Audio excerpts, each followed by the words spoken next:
Abertura. Fundo azul. Linha branca horizontal se divide em duas e forma um quadrado que logo se desfaz. Círculo se divide horizontalmente em outros coloridos e se desfazem. No centro, reporta justiça. Frutas caem em cesto de palha. Homem pega laranja com a mão. A alimentação saudável é uma importante aliada no combate e na prevenção de uma série de doenças. Ela fortalece o sistema imunológico e é capaz de controlar um inimigo silencioso, o diabetes. A doença atinge mais de 16 milhões de pessoas em todo o mundo. O problema é que mais da metade não sabe. Os sintomas enganam, eles demoram para aparecer. E muitas pessoas, por falta de informação, associam a doença apenas à restrição do doce, do açúcar. Mas se não for controlado, o diabetes vai muito além. Ele pode trazer consequências irreversíveis. Açúcar é derramado em mesa, frutas açucaradas. Com furo no dedo indicador é feito o exame de sangue. Os olhos deram o primeiro sinal de alerta, mas Denise não percebeu o recado do corpo. A nutricionista e professora de 41 anos perdeu a visão aos 23 por causa do diabetes. Eu usava óculos, mas miopia e astigmatismo, não tinha nada a ver com diabetes, fazia exame de fundo de olho normalmente. E aí eu fui no médico que eu queria colocar lente de contato. E aí ele começou a ver alguma coisa estranha. Ele falou, vamos fazer alguns exames. E nesse de fazer exame, eu descobri que eu estava com catarata. Ele falou, só a retina está descolando, a gente vai ter que fazer uma cirurgia. Isso depois da cirurgia de catarata no olho esquerdo, né? Aí fiquei enxergando vultos no olho esquerdo por algum tempo. Foi logo depois, eu perdi a visão, aí escureceu tudo. Denise é diabética desde os 7 anos. De uma hora para outra, começou a perder muito peso, bebia muita água e ia com frequência ao banheiro. Quando eu fazia xixi na cama, eu juntava formiga no xixi. Na época nem tinha muito recurso, era uma fitinha que você mergulhava no xixi para saber o resultado. E aí, certo. Mas se na infância a doença estava sob o controle da mãe, com o passar dos anos, aos poucos, Denise foi perdendo a batalha contra a diabetes. Além da cegueira, perdeu a função renal e teve que fazer um transplante. É dependente de insulina de ação rápida e prolongada e sabe que pode estar pagando hoje o preço de um passado de excessos. Eu chegava das festas de madrugada, comia 2 cachorro-quente, tomava refrigerante, como se não tivesse diabetes. Porque, na verdade, a diabetes é silenciosa. Eu falo para meus alunos que aquela imagem que tem nos hospitais de uma mulher pedindo silêncio, né, uma enfermeira, eu falo que o nome dela é diabetes, porque é silenciosa e quando a gente acorda para cuidar, às vezes já é tarde. Comprimidos brancos e redondos espalhados em mesa. Há um vermelho entre eles. Mas antes de falar sobre os tipos e as consequências do diabetes, é preciso compreender como a doença age no organismo. Quando uma pessoa come ou bebe qualquer coisa, os sucos gástricos fragmentam os alimentos em minúsculas partículas de um açúcar simples chamado glicose, a principal fonte de energia do corpo. A glicose passa para a corrente sanguínea, onde um hormônio produzido pelo pâncreas, a insulina, naturalmente produz a quantidade necessária para transferir a glicose do sangue para as células. Quando a pessoa tem diabetes, o organismo não fabrica insulina e, portanto, não consegue utilizar a glicose adequadamente. Ela tem um problema na produção Diana Santini, de insulina endocrinologista. ou um mau funcionamento da insulina. E é exatamente por isso que a gente tem algumas diferenças de tipos de diabetes. O diabetes tipo 1, há uma falta quase que absoluta da capacidade da célula beta, que é a célula que produz insulina no pâncreas. E é por isso que o tratamento do diabetes tipo 1 é com insulina longa e insulina curta, né? São várias formas de funcionamento. A pessoa com diabetes tipo 2, ela desenvolve por conta de um mau comportamento, um estilo de vida inadequado, excesso de peso, alimentação excessiva em carboidratos, em calorias, sedentarismo. Existe uma história genética, mas é um diabetes que vai se desenvolvendo ao longo do tempo. O corpo entende que tem muita energia e ele começa a resistir a esse excesso de energia e começa a demandar uma quantidade muito grande de produção de insulina. Então, o pâncreas vai ficando um pouco esgotado e cansado. O diabetes não tem cura, mas tem controle. Por se tratar de uma doença crônica, o acompanhamento precisa ser multidisciplinar. Mas quando o tratamento não é feito adequadamente, rins, vasos sanguíneos, nervos, coração são diretamente atingidos e podem levar ao mau funcionamento de vários órgãos. Mas tudo começa nos olhos, nos vasos sanguíneos oculares. Porque se o paciente tiver doença na retina, Andrade, grave oftalmologista, diabetes, tem mais chance dele ter doença no rim, doença no coração, de perder a perninha com a doença arterial periférica, quando pode ter amputação. Então, o fundo de olho, a gravidade dele, separa os pacientes que têm o maior risco de ter outras complicações. Então, isso é um alerta para ele, é uma bola de cristal para ele imaginar como é que está o resto do corpo. O médico examina o olho de uma mulher. De acordo com a Sociedade Brasileira de Diabetes, a doença é uma das principais causas de cegueira nas pessoas entre 20 e 70 anos de idade. Pensa assim, que o nosso olho é uma máquina fotográfica. A retina é o filme da máquina, é onde a visão é captada. E o cérebro, esse filme é revelado. É basicamente assim que funciona. E a retina é formada por vasos e nervo, tudo que o diabetes gosta de machucar. Então, ela vai machucando os vasinhos da retina, vai sangrando, vai entupindo, vai dando isquemia, vai inchando. Só que no começo os pacientes não percebem. Mas se a gente dilatar a pupila e ver o fundo de olho, no exame de 1 minuto, que é o que a gente faz aqui em 2000 na manhã, a gente consegue detectar a doença precocemente. Para chamar atenção sobre a importância das consultas periódicas, todos os anos são realizados mutirões de exames gratuitos em todo o país. Mas a fonte de inspiração para essas iniciativas nasceu em 2004, no sul da Bahia, com um projeto idealizado pelo Dr. Rafael Andrade. É o Mutirão do Diabetes de Itabuna. Daí eu fiz, Rafaela, o primeiro evento em 2004, utilizando só o pessoal do nosso serviço médico aqui e algumas pessoas, uma associação da cidade de diabetes, e nós atendemos no primeiro ano 199 pacientes, para você ter uma ideia. Só que, de maneira inusitada, a cidade abraçou aquela ideia e outras áreas começaram a entrar, outras entidades do terceiro setor, e a gente acabou virando talvez a maior campanha de combate ao diabetes do Brasil. A gente chega a atender, para você ter uma ideia, em torno de 2.000 pacientes para fazer exame de olho, de pé, de rim, de coração, numa manhã. Num ano atípico de pandemia, os atendimentos foram feitos numa quadra ampla. O Mutirão de Itabuna ganhou até um mascote. É o Maxi, o cachorrinho do Dr. Rafael. O pequeno também tem diabetes. Foto de Rafael com Max. Mutirões como o de Itabuna, na Bahia, são coordenados pelo CBO, o Conselho Brasileiro de Oftalmologia. A ideia é chamar atenção para o Dia Mundial do Diabetes, celebrado em 14 de novembro. A data foi criada em 1991 pela OMS, a Organização Mundial da Saúde. Este ano, mesmo com a pandemia, os mutirões foram realizados em todo o país, mas boa parte por meio virtual.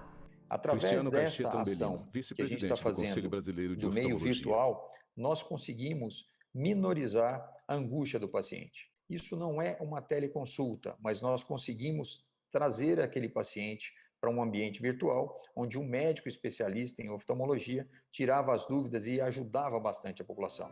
O problema é que quem já não cuidava da saúde, agora então, com um ano atípico de pandemia, a situação piorou. A quantidade de pessoas sem diagnóstico, ela tende a ser muito maior, porque a procura pelo diagnóstico, ela não é uma procura ativa.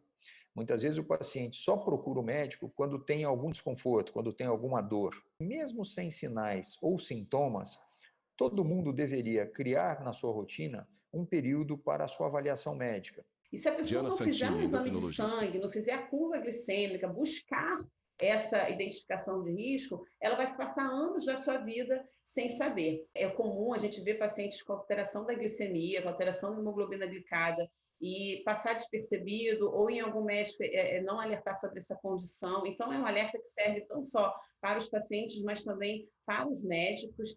Em casa, jovem carrega bebê nos braços. Mulher a acompanha. Ana Clara, de 13 anos, faz questão de ajudar a mãe nos cuidados com a irmãzinha, a pequena Catarina, de 1 mês. Enquanto a mãe, Karine, faz a comida, a menina está no colo da irmã e haja disposição para cuidar de um recém-nascido. Hoje, Ana tem de sobra, mas há 3 anos, a mãe se assustou com o comportamento dela. Ela não queria mais brincar, não queria mais ir para a escola, não queria mais levar uma vida normal. E eu pensei que ela Karine da Silva, dona de casa. Né? Aí também ela não sentia febre, não sentia nenhum sintoma assim de doença, né? Eu era acostumada a brincar com as minhas primas todo dia. Ana Clara da Silva, estudante. E eu não queria mais brincar, não queria fazer nada, só queria dormir, ficar lá na minha cama, lá, não saía de lá pra nada. Aí eu ficava bebendo muita água, indo muito no banheiro e muito fraca mesmo. Na época, Ana tinha 10 anos, mas o diagnóstico do diabetes tipo 1 demorou. Os médicos falavam que ela não tinha nada, eu fui em vários hospitais e nem descobri o que ela tinha. Hospitais públicos. Aí eu fui, paguei uma consulta no particular, a pediatra também falou que ela não tinha nada. Aí ela encaminhou ela para a nutricionista, pelo fato dela ter perdido muitos quilos, né? Aí a nutricionista mediu a glicose dela e descobriu que ela estava com diabetes. O diagnóstico mudou radicalmente a vida da menina. Ela iniciou o tratamento com insulina, aplica toda vez que vai comer e a alimentação passou a ser bem regrada. Eu prefiro muito alimentos naturais, frutas, sucos naturais, alimentos integrais também. Evito comer muito carboidrato, porque sobe muita glicemia. Ela tem que fazer uma alimentação saudável, mas isso não quer dizer que ela não pode comer nada. Por exemplo, em um dia excepcional, ela pode comer uma coisa diferente fazendo o cálculo do carboidrato. E foi mais ou menos 2 anos para a gente aprender a lidar com essa doença. Agora já está bem mais tranquilo. Ana hoje deixou o constrangimento para trás e leva uma vida saudável. Eu não tenho mais vergonha de aplicar insulina na frente de ninguém. Antes eu tinha muita vergonha, agora eu não tenho mais não. É possível viver bem, ter uma vida normal, igual as outras pessoas. A diferença é que quando eu for comer alguma coisa eu tenho que aplicar, mas é normal. O programa faz um rápido intervalo e volta já. Vinheta de transição, no Centro Repórter Justiça. Vinheta de transição, no Centro Repórter Justiça. A Constituição Federal de 1988 diz que a saúde é direito de todos e dever do Estado. O problema é que, na prática, esse direito é negado a boa parte da população brasileira. São comuns os casos em que pacientes precisam recorrer ao Poder Judiciário para ter acesso ao tratamento, à medicação adequada. É a chamada judicialização da saúde. Paciente acamado em hospital recebe injeção no braço, cartelas de comprimidos e agulhas. Eduardo Castilho, de 65 anos, tem paixão por motos. É integrante do Motoclube Kamikaze, um dos mais tradicionais de Brasília. Eduardo termina de colocar seu capacete. Em 2017, depois de um tombo da motocicleta, ele teve uma fratura na fíbula, que é um osso da perna. Ficou internado por 40 dias. Estava tudo certo para se submeter a uma cirurgia para colocação de placas e parafusos. Mas, por falta de estrutura no hospital, Castilho foi transferido para outra unidade. Eu cheguei lá, o médico olhou e falou que não precisava, que era só engessar. Eu não sou médico, mas isso achei estranho. Me engessaram. Para ficar 3 meses engessado. Durante esse período, faltando 10 dias para completar, 10 ou 13 dias para completar os 3 meses, eu não suportei a dor e o cheiro muito forte. Eu mesmo tirei o gesso. Tirei o gesso e pude ver que tinha uma ferida enorme no calcanhar, né? na junta do calcanhar. A partir daí começou a maratona. O atendimento foi negado tanto no primeiro hospital que indicou a cirurgia, quanto na unidade que colocou o gesso. Ficou um jogo de empurra.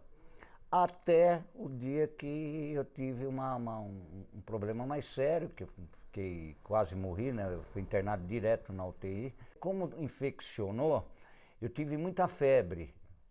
E aí alterou completamente a diabetes, né, que passou a ter 400 e pouco de diabetes, e a pressão 7/4. Diante da demora no atendimento e a opção pelo gesso, que comprimiu a perna de Castilho e agravou a ferida, o aposentado já previa pelo desfecho traumático.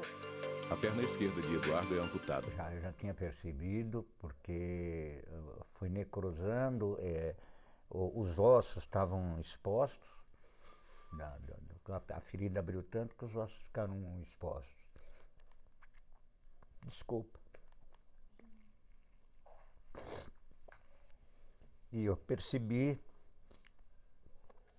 e vi que não ia ter jeito mais. Porém, a vida continua. A vida continua. Eduardo enxuga as lágrimas. Aí estou com a prótese, estou andando.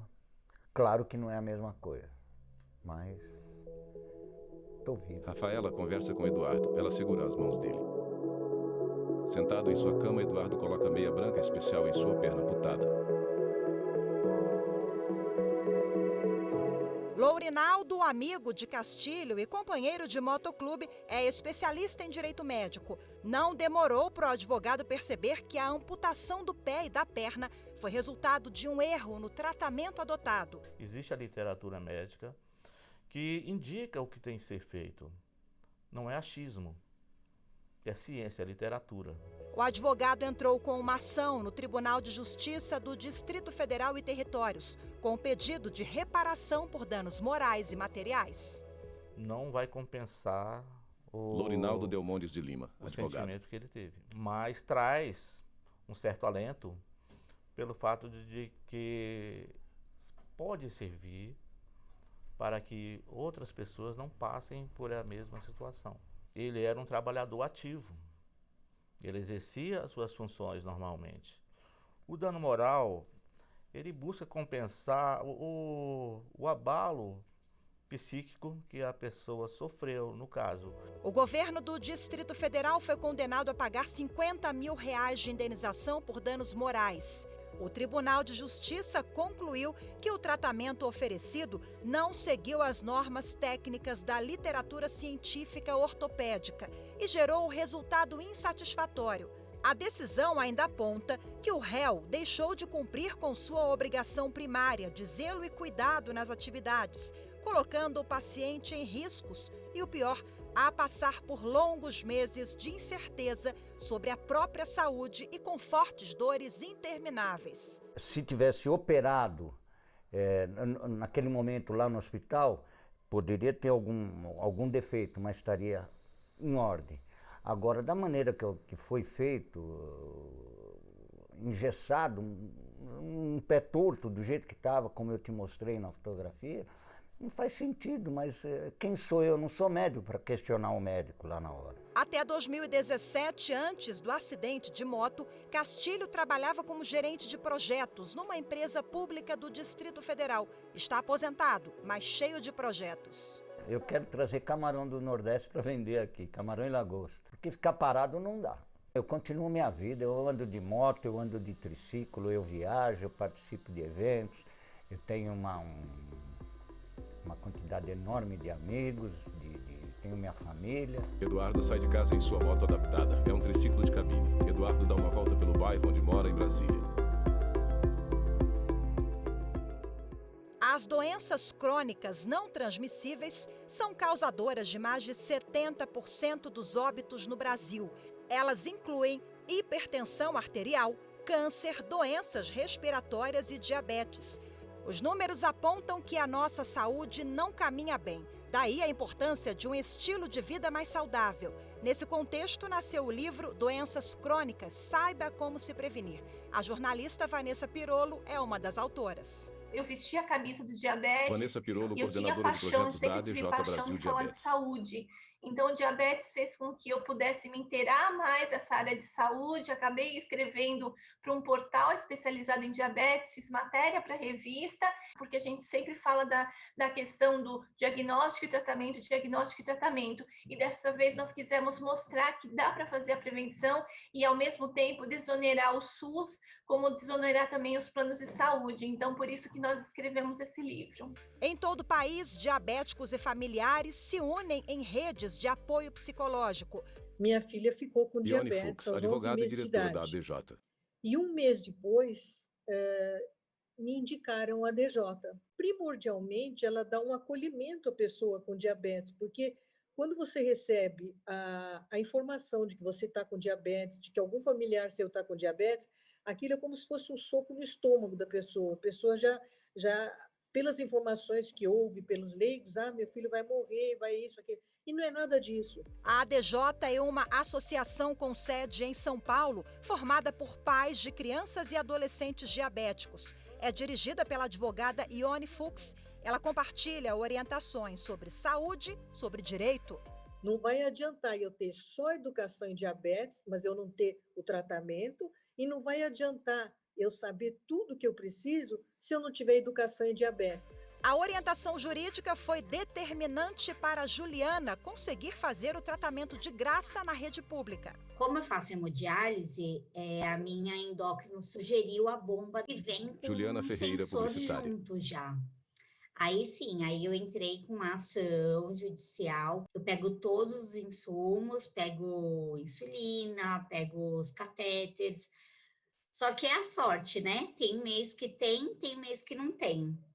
Quando não tem, a gente tem que entrar nos grupos de trocas, de doações. O vice-presidente do Conselho Brasileiro de Oftalmologia é médico do SUS, o Sistema Único de Saúde, e enfatiza a importância da aplicação de recursos para a estruturação do SUS. O SUS ele consegue fornecer medicamentos, ele consegue fornecer acolhimento ao paciente, ele consegue fornecer cirurgia a esse paciente.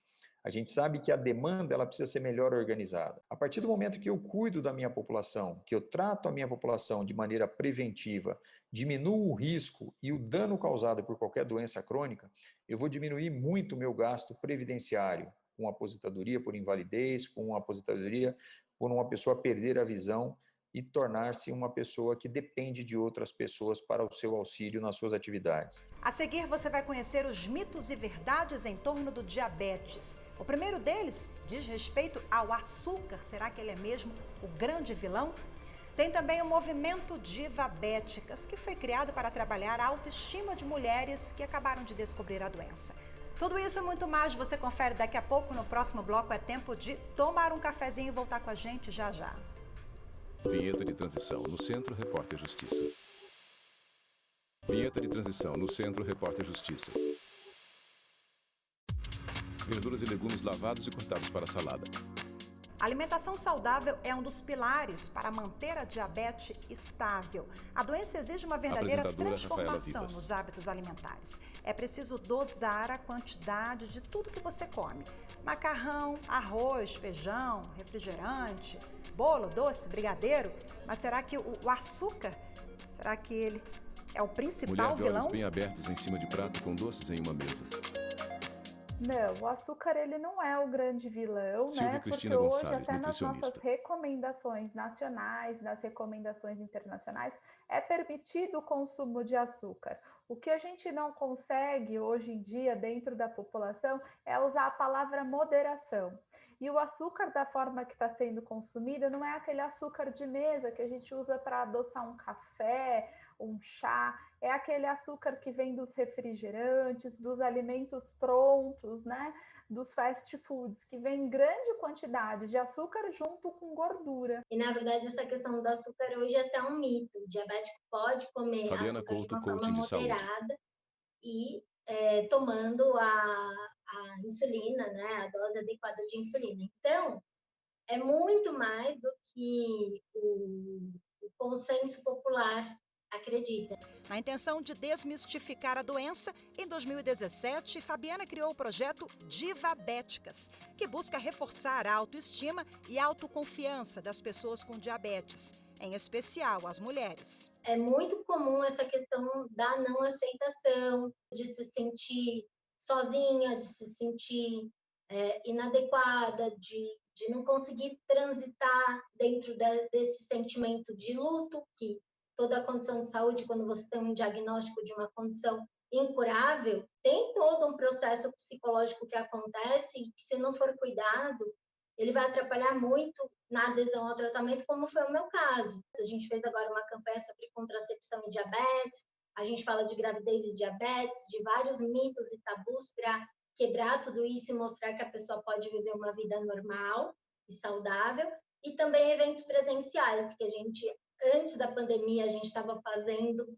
A gente quer quebrar esse estereótipo de que a pessoa com diabetes é uma pessoa doente. É uma pessoa que tem uma condição de saúde que precisa cuidar dela, mas não é uma pessoa doente.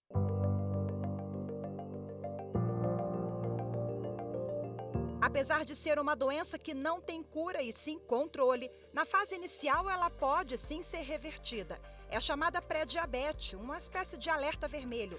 Ela geralmente aparece na gravidez, um período em que a mulher passa por mudanças no equilíbrio hormonal ou dá sinais quando a pessoa abusa de determinados alimentos e tem histórico familiar, como foi o caso da Wilze. A minha avó morreu de diabetes, chegou até a amputar a perna. Minha mãe também teve complicações, né, por causa da diabetes e faleceu. Tenho duas irmãs também estão com diagnóstico de diabetes, já em tratamento. Diante do diagnóstico de pré-diabetes, ela ficou assustada. Eu fui a nutricionista, segui a dieta direitinho, passei a fazer caminhada, exercício físico diariamente. Uma vez por semana eu não como carne, enfermeira faz asepsia no dedo indicador de paciente. Açúcar. No dia que eu como alguma coisa com carboidrato, eu já evito outro determinado alimento. Quando eu fui fazer o exame esse ano, as taxas estavam totalmente baixas. A médica me falou que eu não estava mais pré-diabética. O avanço da medicina também vem sendo um aliado do paciente. A cirurgia metabólica, por exemplo, pode controlar até 5 doenças, entre elas a diabetes. Quanto mais cedo o paciente for submetido à cirurgia, é melhor. Os estudos têm demonstrado que os pacientes com mais de 10 anos de diabetes, eles têm um resultado pior com a cirurgia. Então, é meio que o contrário do que muitas pessoas pensam, que a cirurgia é reservada para aquele paciente que já passou mais de 10 anos e que fez de tudo e que nada melhorou e que já teve um infarto, já teve uma perna amputada. É o contrário. Nós queremos que esse paciente ele seja operado enquanto o seu pâncreas ainda está com uma boa função. Isso ocorre principalmente nos primeiros 10 anos de diagnóstico do diabetes. E queremos também evitar as sequelas. Não queremos que o paciente ele tenha o seu diabetes descontrolado ao ponto de ficar cego, de perder um membro, de infartar ou precisar de uma hemodiálise. Mulher entra em clínica. Na rotina diária de atendimento numa clínica de nutrição em Brasília, Andressa orienta pacientes que querem mudar os hábitos alimentares e manter a saúde em dia. O cuidado com a alimentação, ele é 24 horas, você tem que pensar em tudo que você come. Ela é diabética desde os 10 anos e, quando criança, não tinha a menor noção dos riscos de uma alimentação inadequada. Era muito comida da Andressa Nascimento da Silva, nutricionista. Então, se comprava lá para casa biscoito, wafer, chocolate, essas coisas, tudo diet, porque não tinha açúcar, mas hoje a gente sabe que não são bons alimentos de forma nenhuma, não vale a pena. Eu passei por momentos assim de negação, talvez, eu comia o que eu queria mesmo, comia escondido, comprava chocolate escondido da minha mãe, comia às vezes caixa de bombom inteira, sozinha, sabe? Porque ninguém pode saber que eu tô comendo, então também pode sobrar, porque senão as pessoas vão saber que eu comi, então, sabe? Foram momentos complicados. A escolha pela nutrição impulsionou a mudança de hábitos. Mas Andressa reconhece que a saúde emocional é parte do tratamento. Isso porque a cobrança social está presente no dia a dia dos diabéticos. Quando comecei na faculdade, as pessoas não sabiam que eu tinha diabetes. Mas por que as pessoas não sabiam? Porque eu não queria falar. Porque se eu falasse, eu ia na cantina lá da faculdade comprar um lanche, quem estava do meu lado falava, você vai comer isso? Mas você tem certeza que você pode comer isso? Uai, gente, né? Eu que preciso ter esse controle. Então, muitos diabéticos fazem isso, porque existe essa cobrança social. E já é uma doença que demanda muito controle. Então, você ter controle o tempo inteiro e ter as outras pessoas te controlando. Como uma diabética já experiente, ela não se incomoda mais com os comentários. E entre um atendimento e outro, as picadas nos dedos para o teste da glicemia e a aplicação de insulina algumas vezes por dia estão na rotina da nutricionista. Eu preciso entender que às vezes eu estou no meio do shopping e eu vou ter que parar e tomar insulina, né? Que eu vou numa festinha e pode ser que um dia eu vou comer assim bolo e brigadeiro, mas outro dia não vai dar certo, então eu tenho que me conter. Mas dá para viver assim super bem, tá? Com bastante qualidade mesmo de saúde. Eu queria falar para quem está descobrindo a doença hoje que vai se desesperar, vai ficar triste, vai sofrer. Mas eu queria te dizer que com o passar do tempo você vai se adaptar e assim, você vai levar uma vida normal, como outro qualquer. Você só vai ter que controlar os níveis de glicose no seu sangue e ter uma alimentação saudável e você vai conseguir viver bem. Ando de moto, ando de triciclo. Eduardo Castilho, aposentado. Estou sempre acampando, minha esposa me acompanha, minha menina, e a gente continua a vida. Eduardo dirige seu triciclo motorizado pelo bairro onde mora. Dificuldade todo mundo tem na vida. Não é impossível sobreviver. Não é impossível. Tudo tem um jeito. Então a gente vai se adequando e quando percebe já está no ritmo e no ritmo bom, que já acostumou e acabou. Na sala de estar de casa estão Denise Braga e um homem. Ele liga o som. Os dois deixam suas bengalas em cima do sofá. Ele toma a mão dela e começam a dançar forró. O homem está de regata, calça e óculos escuros. Denise usa um vestido de estampa colorida. Eles dançam 2 passos para a direita e 2 para a esquerda.